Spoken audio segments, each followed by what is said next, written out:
Bob 3 ce wagon 1.6 suna cewa idan an masa ringi baya dadewa, muƙaddara da 'yan nesa ake ba 'yan garin Kano ba.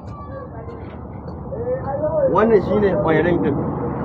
Idan mun ce ƙwairin ma'ana ringin da yake rike bakin man.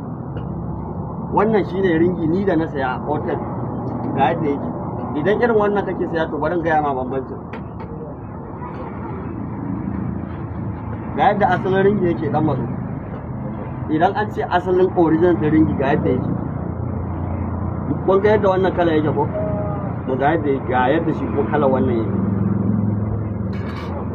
An gan shi? Ka gan shi baki ko? Wannan shi ko fari. Dan haka karyewa yake yi.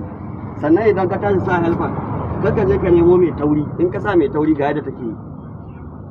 Ka ga yadda ta kutsitsire. In dai ka sa mai laushi ba za ta taɓa karyewa ba, kuma za ta daidai da block engine ba tare da block engine ya ci ba. Magana nake akan yan Bob 3 1.6 wagon. A garin Kano mu hakika muna da kaya original wanda in dai kana da kuɗi ka je ka ce a baka original ɗin kaya za a baka.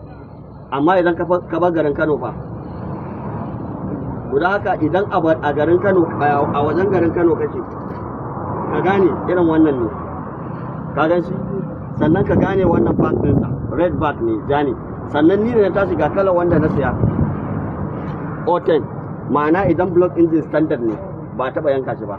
Wannan shine ɗaya injiniya kan